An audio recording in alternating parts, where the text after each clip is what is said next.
창세기 12번째 강해 설교 변함없이 은혜 베푸시는 하나님이라는 제목으로 오늘 함께 말씀 살펴보겠습니다.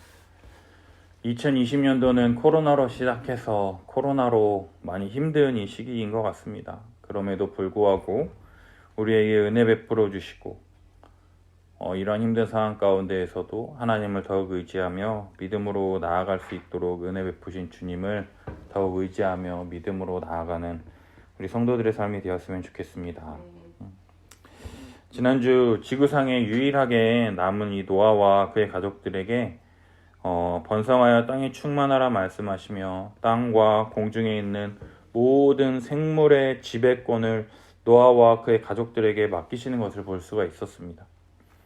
에덴 동산과 차이점이 있다면 땅과 공중과 바다의 모든 생물들이 인간을 두려워하며 무서워할 것이라 말씀하고 있다라는 것이죠. 왜냐하면 그들의 생사가 사람의 손에 달려있기 때문입니다. 하나님은 모든 생물들을 인간의 손에 붙이셨을 뿐만 아니라 모든 산 동물은 너희의 먹을 것이 될지라 말씀하십니다. 에덴 동산에서 동산에 있는 모든 것을 임의로 먹을 수 있도록 허락하셨던 것과 같이 홍수 심판 후에 내가 이것을 다 너희에게 주노라 말씀하시는 것이죠. 그러면서 단 한 가지 생명되는 핏째 먹지 말 것이니라 말씀하고 계시다라는 거예요. 왜 하나님께서 핏째 먹지 말라고 말씀하셨느냐? 동물의 피는 생명을 상징하기 때문이라는 것이죠. 하나님은 핏째 먹지 말라 말씀하심을 통하여 생명을 존중하고 귀히 여겨야 함에 대해서 말씀하십니다. 동물농장에 보면 많은 강아지들이 그런 좁은 틈 안에서 이렇게 막 죽어가고 2달 동안 밥도 안 먹여서 죽고 막 이렇게 하는 그러한 그 대상이 누구냐? 바로 사람이죠. 그러나 그러한 위험으로부터 그러한 동물들을 구출하고 돌보고 또한 사랑을 주는 것 또한 사람이라는 것을 알 수가 있다라는 거예요. 따라서 인간에게 생명되는 핏째 먹지 말라 말씀하심을 통해서요, 모든 생명이 하나님으로부터 비롯된 것이라는 것을 다시 한번 인식하며 인간이 하나님의 대리통치자로서의 권한은 부여받았지만 우리 또한 하나님 앞에서 하나의 피조물이라는 것을 다시 한번 인식함으로 하나님의 명령에 순종해야 함을 기억해야 한다는 것이죠. 이러한 규정들이 주어진 근본적인 이유는요, 처음 사람을 창조하실 때와 달리 노아와 그의 가족들이 타락한 세상에서 살아가야 하기 때문이었다라는 거예요. 하나님은 사람의 포악함과 악함을 이 땅 가운데 제한하시고자 하셨기 때문에 이러한 규정을 두셨다라는 것이에요. 동물을 계속해서 살아서 잡는다면 그 살인이 누구에게까지 이어지느냐? 사람에게까지 이어진다고 할 수 있다라는 것이죠. 따라서 하나님의 형상대로 창조된 사람은 그 무엇과도 비교할 수 없는 가장 소중하고 고귀한 존재이기 때문에 타락하고 포악한 이 세상에서 하나님은 핏째 먹지 말라라고 하는 이 법과 규정을 통해서 하나님의 형상대로 지음받은 사람을 보호하고자 하셨다라는 것이죠. 이러한 말씀을 마치시고 하나님께서는 노아와 그의 가족들에게 언약을 세우십니다. 인간이 점점 타락하고 범죄를 범했음에도 불구하고 창조하실 때 인간에게 주셨던 그 복 주시려던 그 약속을 포기하지 않으시고 계속해서 이루어 가시겠다라는 뜻을 노아와 노아의 가족들에게 나타내 보이셨다라는 것이죠. 따라서 언약의 증표로서 하나님께서 무지개를 보여주십니다. 인간 편에서 무지개를 통해서 비가 오더라도 놀라지 않고 하나님이 다시는 물로 심판하지 않겠다고 하셨으니 하나님의 언약을 기억하며 평안한 삶을 살 수 있게 되는 것입니다. 하나님 편에서는 이 무지개 언약을 보시며 인간이 죄를 짓고 범죄할 때마다 이 무지개를 통하여 다시금 영원한 언약을 기억하시는 것이죠. 하나님께서 물로 다시는 심판하지 않으시겠다라는 이 무지개 언약을 맺으신 뒤에 바로 나오는 이야기가 무엇이냐? 다시금 사람의 타락 장면이 나온다라는 것이죠. 노아가 농사를 짓기 시작해요. 포도나무를 심었더니 포도주를 마시고 취하여 장막 안에서 벌거벗었다 성경은 이야기한다라는 거예요. 가나안의 아버지 함은 아버지 노아의 하체를 보고 밖으로 나가서 그 두 형제에게 이 사실을 알렸습니다. 그러나 함과 그 야벳은 그 이야기를 듣고 아버지의 옷을 가져다가 자기들의 어깨에 메고 뒷걸음쳐서 들어가서 그들의 아버지의 하체를 덮었으며 그들이 얼굴을 돌이키고 아버지 하체를 보지 아니하였더라고 성경은 기록한다는 것이죠. 셈과 야벳의 행동과 함의 이 행동의 대조를 통하여 알 수 있는 것은 함은 아버지의 벌거벗은 것을 보고 비웃거나 비난함으로 죄를 범했을 가능성이 아주 크다라는 것이죠. 수리깬 노아는 함이 자신에게 한 행동을 알고 말하기를 가나안은 저주를 받아 그의 형제의 종들의 종이 되기를 원하노라 이야기하며 셈의 하나님의 여호와를 찬송하리로다. 가나안은 셈의 종이 되고 하나님이 야벳을 창대하게 하사 셈의 장막에 거하게 하시고 가나안은 그의 종이 되게 하시기를 원하노라 하는 것을 볼 수가 있다라는 것이죠. 셈과 야벳에게는 축복을, 함에게는 아들 가나안이 셈과 야벳의 종들이 되기를 원하노라면 3번이나 저주를 하고 있다라는 것. 아버지를 공경하고 아버지의 말씀에 순종하는 것이 얼마나 중요한지, 그리고 그러한 순종과 공경을 행한 자에게 하나님께서 은혜 베풀어 주시기를 간구하고 있다라는 것입니다. 모세를 통하여 광야에서 가나안 땅에 들어가기 전에 이러한 이야기를 듣고 다시금 가나안 땅에 들어갈 것을 소망하며 기대하는 이스라엘에게는 이것이 바로 복음이었다라는 것이죠. 그리고 셈의 족속에서 아브라함과 예수 그리스도가 오심을 통하여 에덴 동산에서 쫓겨났던 자들을 향하여 다시금 하나님 나라의 복과 은혜를 베풀어 주시는 우리 주님의 이 끝없는 사랑을 계속해서 볼 수 있다라는 것이에요. 여기까지가 지난주까지 살폈던 내용입니다. 여기에서 끝나고 바로 11장으로 넘어가도 상관이 없어요. 솔직히 오늘 본문은 누가 누구를 낳고 이러하니라 누가 누구를 낳고 많은 사람들이 여기서 무슨 의미를 찾을 수가 있어 이렇게 말하는 구절이지만, 그러나 오늘 본문을 통하여 계속해서 하나님께서 우리들에게 주시고자 하는 은혜가 무엇인지를 우리가 함께 살펴봤으면 좋겠습니다. 오늘 본문은요, 하나님이 생육하고 번성하여 땅에 충만하라 약속하신 그 약속에 셈과 함과 야벳이 충성함을 통하여 그들의 족보가 온 세상에 펼쳐지는 것을 볼 수가 있다라는 것이에요.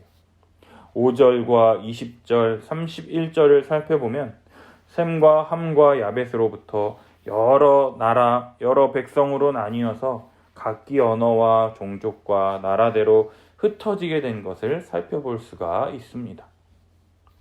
창세기 21장 1절, 온 땅의 언어가 하나요 말이 하나였더라. 온 땅의 언어가 하나였어요.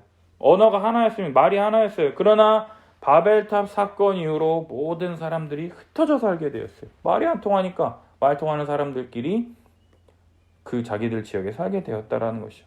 오늘 본문 25절을 보면 그때 세상이 나뉘었음이요 이렇게 기록되어 있어요.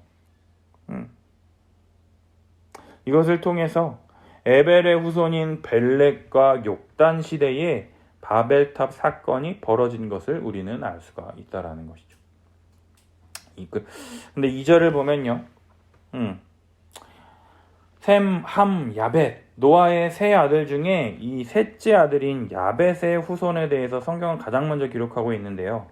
야벳은 고멜, 마곡, 마대, 야완, 두발, 메색, 다라스까지 7명의 아들을 낳았어요.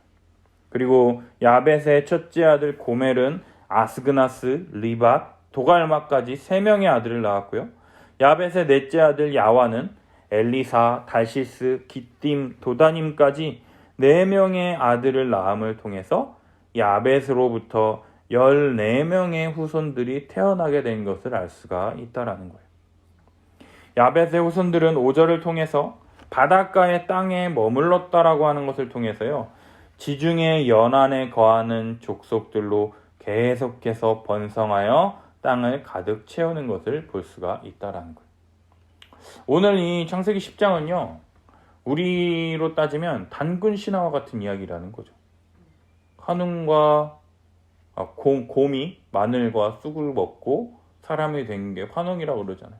그래서 그 사람을 통해서 고조선이 되고 단군이 되고 막 뭐 이렇게 고조선에서 이제 삼국시대로 가고 막 이렇게 가는 것처럼 지금 이들이 살고 있는 이 야벳의 후손들이 지금 지중해 연안에 거하는 그 족속들이 바로 야벳의 후손들이야 라고 지금 이렇게 이야기해주고 있다라는 것이죠. 그리고 6절을 보면 노아의 둘째 아들인 함의 후손에 대해서 성경은 기록하는데요. 함의 아들은요, 구스, 미스라임, 붓, 가나안까지 4명의 아들이며, 함의 첫째 아들 구스는 스바, 하윌라, 삽다, 라마, 삽드가까지 5명, 그리고 구스의 넷째 아들 라마의 아들은 스바와 드단까지 2명, 그리고 8절을 보면요, 함의 첫째 아들 구스가 또 아들 니므롯을 낳는데요. 특별히 니므롯에 대해서 그가 세상의 첫 용사라 이야기한다라는 거예요. 그가 여호와 앞에 용감한 사냥꾼이 되었으므로 속담에 이르기를 아문은 여호와 앞에 니므롯같이 용감한 사냥꾼이로다 하는 것을 볼 수가 있다라는 거죠. 성경은 이 4명의 이 함의 아들 중 특별히 첫째 구스의 아들 니므롯에 대해서 굉장히 특별하고 자세하게 설명하는 것을 볼 수가 있어요. 그는 세상의 첫 용사요 여호와 앞에서 즉 세상에서 최고의 사냥꾼이라 칭송을 받는다라는 거예요. 니므롯이라는 이 이름은요, 우리가 반역하리라라는 뜻이에요. 우리가 반역하리라 이런 뜻이라는 거죠. 그 이름 자체로 공격적이고 저항적인 성격을 띠고 있는 것을 알 수가 있다라는 거예요. 이러한 공격적이고 저항적인 성격 탓에 힘과 군사력을 가진 이 니므롯의 나라는요, 시날 땅의 바벨과 엘렉과 악각과 갈레에서 시작되었으며, 그가 그 땅에서 나아가 아수르로 나아가 니느웨와 르호보데가 갈라와 및 니느웨까지 갈라 사이에 레센을 건설하였으니 이는 큰 성읍이라 이야기한다라는 거예요. 따라서 니므롯은요, 최초의 광대한 지역을 아우르는 제국을 세운 자였다라는 것이에요. 특히 그의 나라가 시날 땅 바벨을 포함하고 있기 때문에 니므롯은 11장에 나오는 바벨에서 하나님을 대적한 사건과 깊이 관련이 있다라는 것을 추측해 볼 수 있다라는 것이죠. 함의 후손들은 강력한 힘과 군사력을 통해서요, 큰 성과 도시를 건설하며 그곳에서 자신들만의 철옹성을 구축하며 지내는 것을 볼 수가 있습니다. 구스는 애굽 남쪽 지역인 에디오피아와 누비아 지역을 일컫는 말이에요. 구스라는 말의 뜻이. 그래서 이 구스를 중심으로 아프리카 족속들이 탄생하게 되었음을 추측할 수 있다는 거예요. 이집트 남부, 그쪽 애굽 남쪽 지역이니까 아프리카 지역이죠. 그리고 이들이 살던 지역은 거대한 지국인 아스르와 바벨론의 중심지가 되는 것을 볼 수가 있다는 거죠. 그리고 함의 둘째 아들 미스라임은 루딤, 아나밈, 르하빔, 납두임, 바드루심, 가슬루임, 갑도림까지 7명의 아들을 낳았는데 6번째 아들 가슬루임을 통해서 블레셋이 나왔다라고 성경은 기록한다는 거예요. 미스라임은 히브리어로 두 애굽이라는 뜻으로요, 미스라임을 통해서 거대한 애굽 제국을 이루는 것을 볼 수가 있다는 거예요. 애굽, 바로라고 하는 그 강력한 힘을 가진 이 제국을 이루는 것을 볼 수가 있어요. 이들은 후에 하나님의 백성을 400년 동안 노예로 부리며 고통을 주었고 출애굽한 이후에도 위협적인 세력으로 계속해서 군림하는 것을 볼 수가 있죠. 그리고 함의 셋째 아들 붓은 애굽의 서쪽, 지금의 리비아 지역에 거하는 세력으로 계속해서 생명이 이어지는 것을 볼 수 있으며, 함의 넷째 아들 가나안은 시돈, 헷, 여부스, 아모리, 기르가스, 히위, 알가, 신, 아르와, 스말, 하맛까지 11명의 아들을 낳아 이후로 가나안 자손의 족속이 흩어져 나아갔더라라고 성경은 이야기하고 있다라는 거예요. 특별히 가나안 자손들에 대해서 이야기할 때는요, 장자 시돈과 헷을 낳고 그 다음에는 특별히 아들의 이름이 아닌 여부스 족속, 아모리 족속, 기르가스 족속, 히위 족속, 알가 족속, 신 족속, 아르와 족속, 스말 족속, 하맛 족속, 9개 족속에 대해서 자세히 설명하는 것을 볼 수가 있어요. 왜냐? 이들 족속이 이스라엘 민족과 관련하여 가나안 땅에서 계속해서 만나게 될 족속들로서 아브라함에게 주어질 약속의 땅에 거하는 족속들의 시조가 되는 것을 알 수 있다는 거죠. 특별히 19, 20절을 통해서 가나안 족속의 영토와 경계까지 자세히 설명되어 있는 것을 볼 수 있어요. 이때 가나안의 여러 도시들까지 언급되는데요. 이들은 소돔과 고모라를 비롯해 심각한 죄인으로 심판받을 민족들이 된다라는 것을 계속해서 성경은 이야기해주고 있다는 거예요. 따라서 지금 누가 누구를 낳고 누가 누구를 낳고 계속 살펴봤잖아요. 따라서 함으로부터 총 30명의 후손이 태어나는 것을 살펴볼 수가 있다라는 거죠. 아까 뭐라 그랬습니까? 세 번째 아들 야벳을 통해서는 14명의 후손이 태어났고요. 함을 통해서는 30명의 후손이 태어났어요. 44명이죠. 그리고 마지막 셈의 후손은 엘람, 아수르, 아르박삭, 룻, 아람까지 5명. 그리고 셈의 5째 아들 아람은 우스, 훌, 게델, 마스까지 4명. 셈의 4째 아들 아르박삭은 셀라를 낳고 셀라는 에벨을 낳았더라. 그래서 2명을 낳았다라는 거죠. 그리고 또 이 에벨은요, 벨렉과 욕단을 낳았어요. 2명. 그리고 욕단은 알모닷, 셀렙, 하살마웻, 예라, 하도람, 우살, 디글라, 오발, 아비마엘, 스바, 오빌, 하윌라, 요밥까지 13명의 아들을 낳음을 통해서요. 셈으로부터 총 26명의 후손이 나오는 것을 볼 수가 있다라는 거죠. 그러나 셈의 후손에 대해서는요. 야벳이나 함과는 다르게 좀 자세하게 이야기식으로 설명하는 것을 볼 수가 있다라는 거예요. 21절. 셈은 에벨 온 자손의 조상이요 야벳의 형이라. 그에게도 자녀가 출생하였으니 하면서 이야기를 시작하는데요. 노아가 축복했던 셈의 장막이 거하리니 이야기했던 이 셈의 후손들이 이 10장 이야기의 중심이며 이후 그의 후손 아브라함이 역사의 중심이 되기 때문에 이 부분에 대해서 성경의 저자는 자세하게 기록하고 있다는 거예요. 더욱이 셈을 에벨 온 자손의 조상이라고 이야기합니다. 에벨은 셈의 넷째 아들인 아르박삭의 손자이지만 셈의 후손은 에벨의 2 아들 벨렉과 욕단으로 크게 나뉘는 것을 볼 수가 있다라는 거예요. 에벨의 아들 중 하나인 욕단으로부터는 바벨론을 이루는 족속들이 나왔고 에벨의 아들 중 다른 하나인 벨렉의 후손은 바로 아브라함으로 이어지는 것을 볼 수가 있다라는 거예요. 우리 다음 주에 살펴볼 창세기 11장을 보면 이 벨렉의 후손으로 아브라함이 나오는 것을 볼 수 있습니다. 그리고 또 셈의 아들 중 둘째 아수르는 우리가 아는 아수르 있잖아요. 그 오늘날의 시리아 지역을 나타내며 또 역사 속에서 계속해서 이스라엘과 대립했던 족속임을 알 수 있으며 5째 아들 아람은 오늘날의 이라크 지역에서 계속해서 번성했음을 알 수가 있다라는 것. 그리고 이러한 셈의 족속은 메사에서 스발로 가는 길의 동쪽 산에 거주했다라고 성경은 기록한다라는 것. 오늘 창세기 10장을 살펴보면요. 하나님께서 생육하고 번성하여 땅에 충만하라 말씀하신 대로 셈, 함, 야벳의 족속들이 이 세상을 가득 채우며 충만하게 하는 것을 볼 수가 있습니다. 하나님은 노아의 세 아들, 셈에게는 26명의 아들들, 함에게는 30명의 아들들, 야벳에게는 이 14명의 아들들을 통해서 총 70명의 아들, 70족속을 이루게 하신다라는 것이에요. 이스라엘 사람들에게 7은 완전수를 의미합니다. 뜻합니다.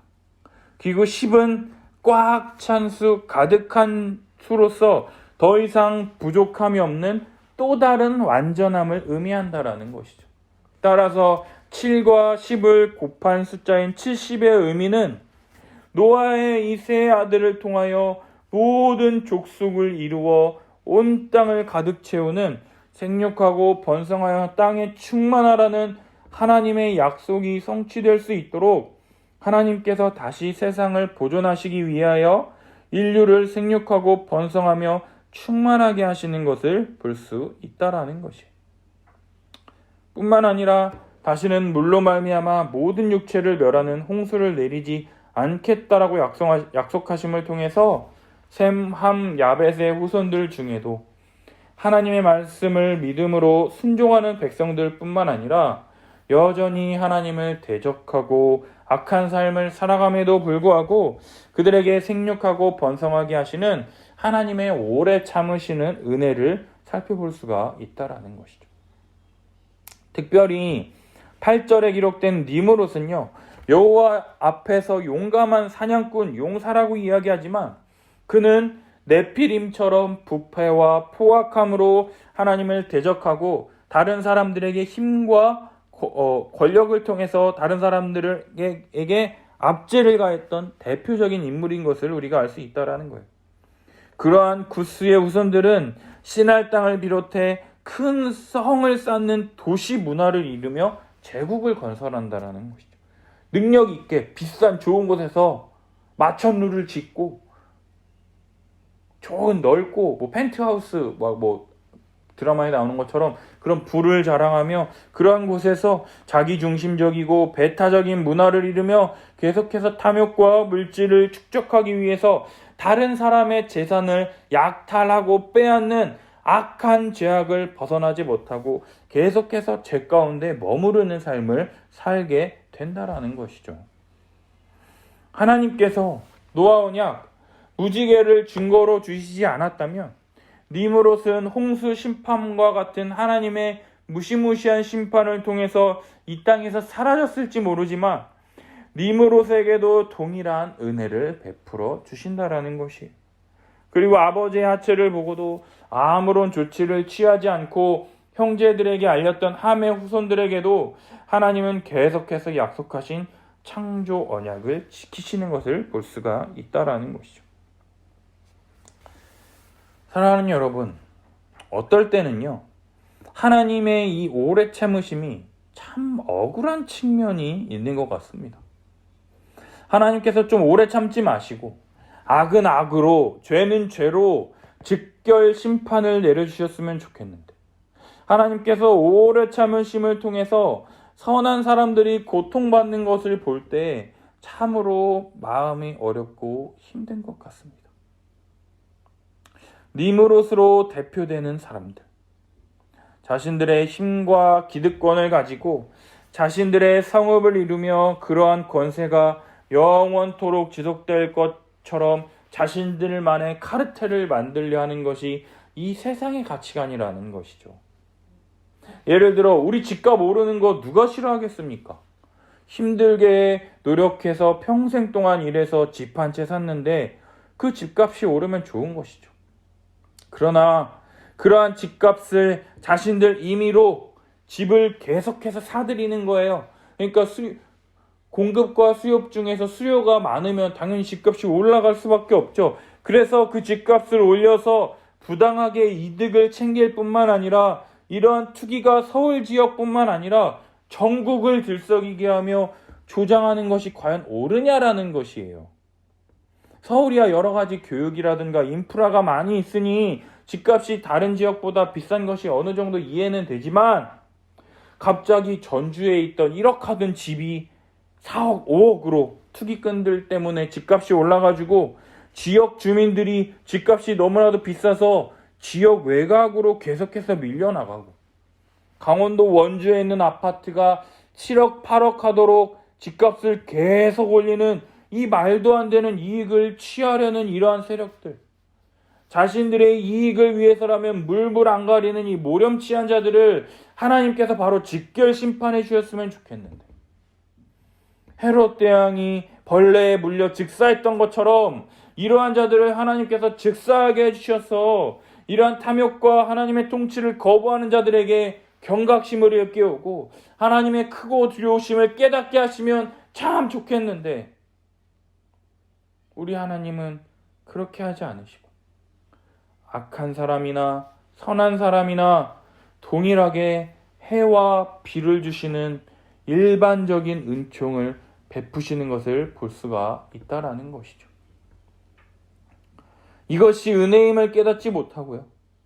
자신들이 마치 하나님처럼 되어 선한 사람들을 핍박하고 박해하는 일들이 우리 주변에서 많이 벌어지는 것을 볼 수가 있다라는 거예요.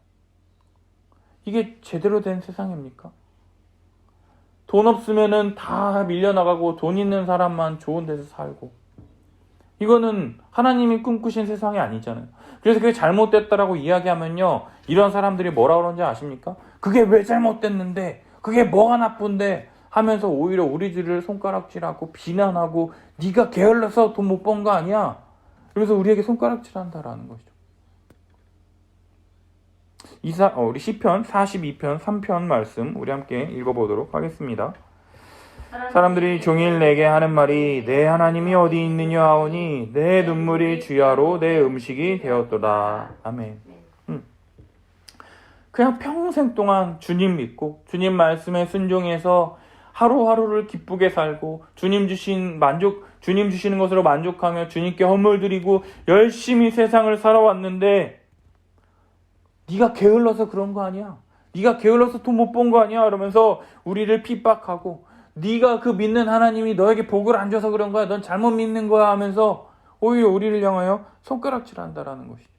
따라서 신실한 많은 믿음의 사람들 또한 이러한 분위기에 휩쓸려 말하기를, 하나님 믿는 것도 좋지만 세상 살아갈 때는 세상의 방식을 따라야 한다며, 하나님의 말씀에 순종하고 하나님의 가치관을 따르는 것을 바보처럼 여기며 손가락질하며 자신들이 하나님의 말씀에 순종하지 못하는 것에 대해서 오히려 신실한 자들을 향하여 오바한다고 이야기하며 비난하기까지 이르게 되었다라는 거예요.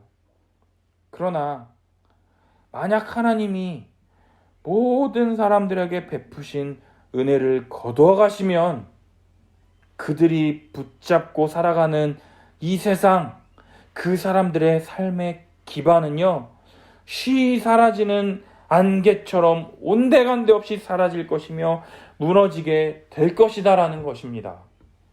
지금 당장은 그들의 삶이 화려하고 남들에게 인정받고 잘 사는 것 같아 보이지만, 하나님의 때에 하나님께서 다림줄을 달아 놓으시고 그들의 삶을 하나하나 평가하시며 그 결과대로 심판하실 때가 다가올 것을 믿기 때문에, 믿는 신자들, 신실한 자들은 낙심하지 않으며 보복하지 않으며 믿음으로 예수 그리스도께서 다시 오셔서 우리 삶에 대한 적절하게 심판하시고 은혜 베푸실 것을 믿음으로 인내하며 기다릴 수 있게 된다라는 것이에요.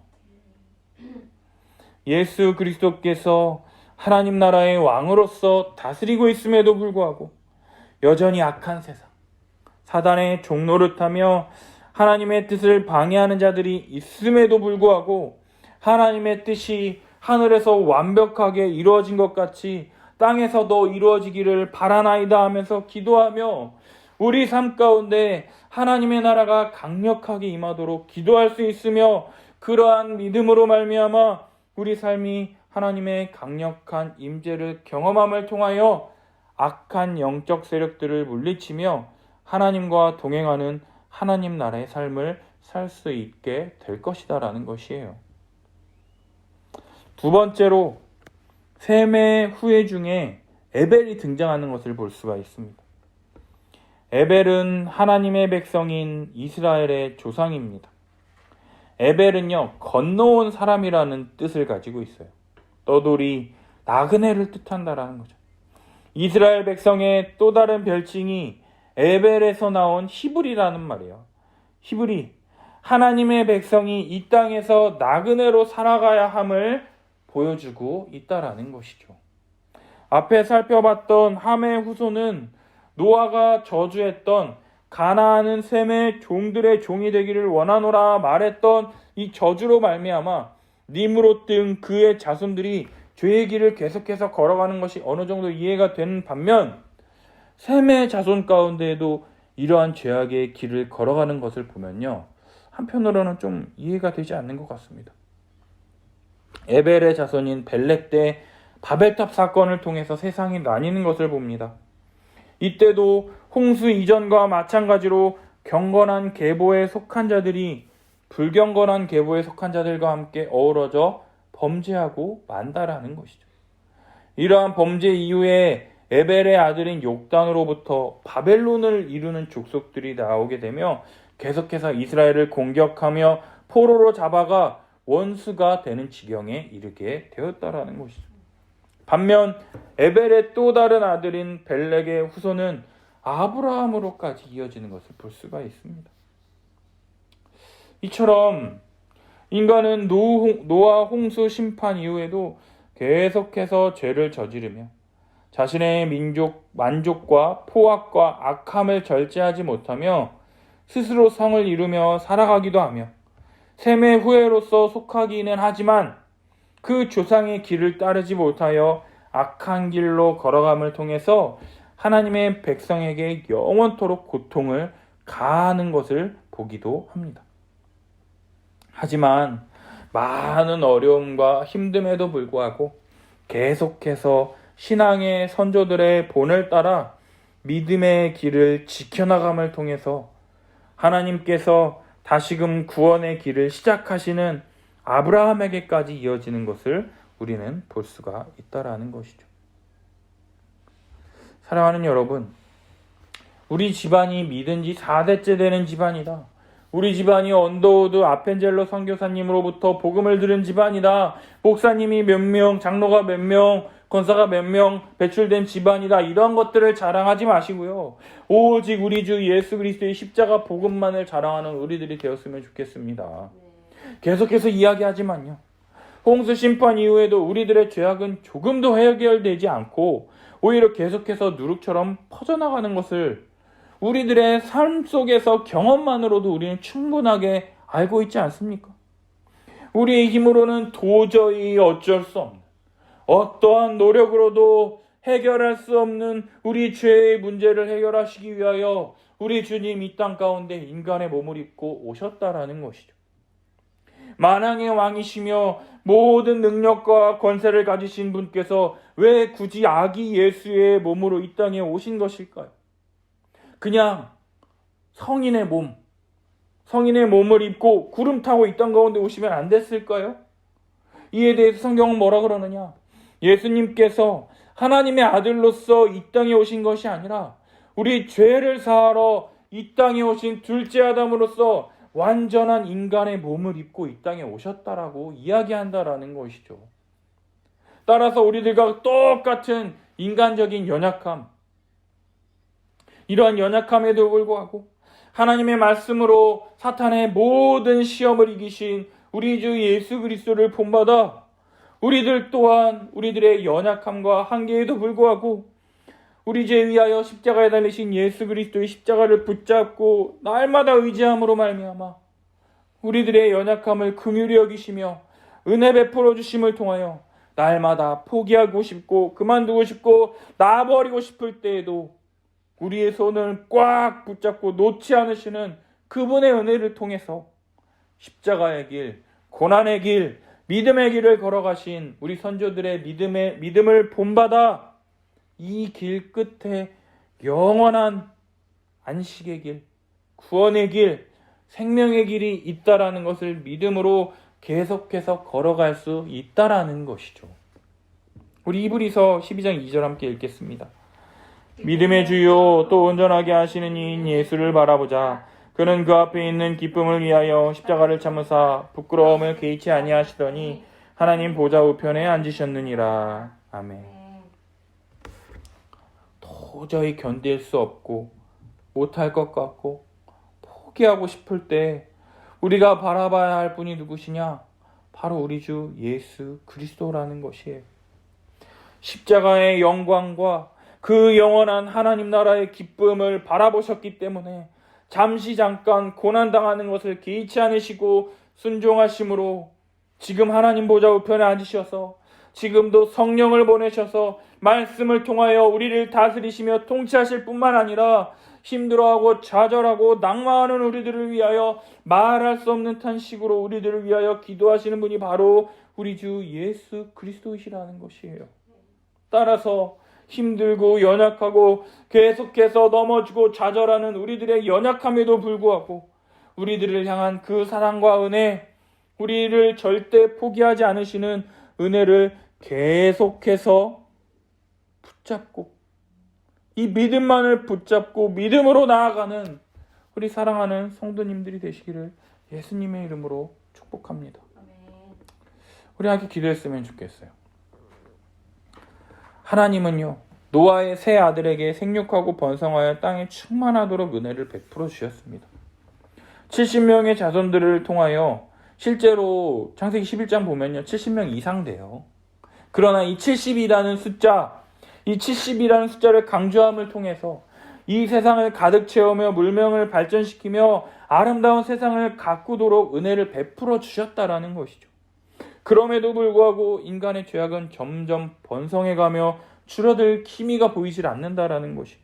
그럼에도 불구하고 하나님은 그들과 맺은 언약 때문에 그들을 심판하지 않으시고 선인과 악인들에게 동일한 은혜의 빛과 비를 내려주시는 것을 볼 수가 있다라는 거예요.